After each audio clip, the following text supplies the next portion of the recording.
پیغمبر نے فرمایا العلماء امتی افضل من انبیاء بنی اسرائیل، میری امت کے علماء انبیاء بنی اسرائیل سے افضل ہیں۔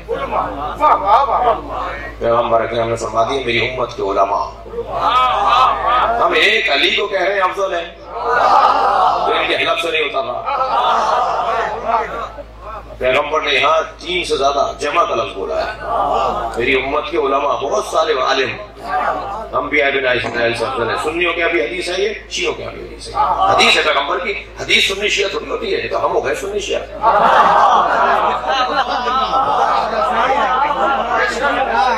قرآن تو سنی شیعہ تھوڑی ہے، یہ مسلمانوں نے اپنے ساتھ قرآن کو بھی سنی شیعہ بنایا۔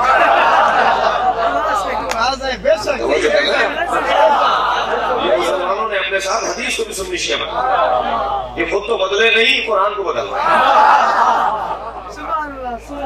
بھائی سنی شیعہ بریلوی دیوبندی حنفی سلفی یہ فرقے ہم مسلمانوں کے بنائے ہوئے، اللہ نے نہیں بنائے یہ فرقے، اللہ نے یہ فرقے نہیں بنائے۔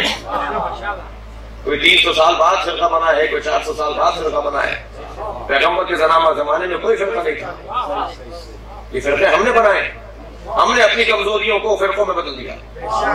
سمجھو کبھی یہ فرقے مسلمانوں کے بنائے گئے، اللہ نے صرف 2 فرقے بنائے، اللہ نے 2 فرقے بنائے۔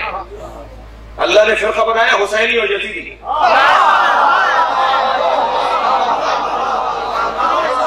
دنیا میں 2 ہی فرقے ہیں، یا حسینی ملیں گے یا یزیدی ملیں گے۔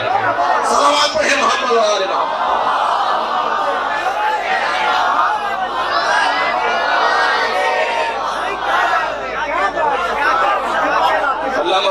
علامہ اقبال فرماتے ہیں حقیقت ابدی ہے مقام شبیری۔ یہ جو حسینیت ہے نا، یہ سن 61 ہجری کے بعد شروع نہیں ہوئی ہے، یہ خود حضرت آدم حسینیت کا پرچار کرنے والے تھے۔ حضرت ابراہیم، اقبال کہہ رہے ہیں، بھائی میں نہیں کہہ رہا، ناراض ہونا ہے تو مسافر پاکستان پہ ہو جائیے گا۔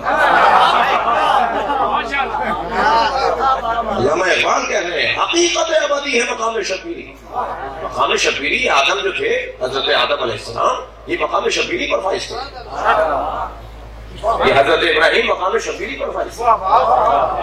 کائنات کے اندر جب سے انسان بنا ہے 2 ہی فرقے ہیں، یا حسینی ہے یا یزیدی ہے، توجہ کر لی نا۔ علامہ اقبال فرماتے ہیں حقیقت ابدی ہے مقام شبیری، بدلتے رہتے ہیں انداز کوفی و شامی۔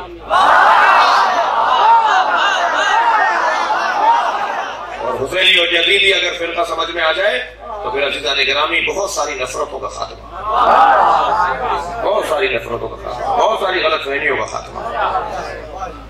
ہم اس بات پہ لڑتے رہیں کہ ہاتھ باندھیں یا ہاتھ کھولیں، دشمن ہمارے ہاتھ کاٹنے کی فکر میں لگا ہوا ہے، ہاتھ رہے گا نہ تم باندھو گے نہ کھولو گے۔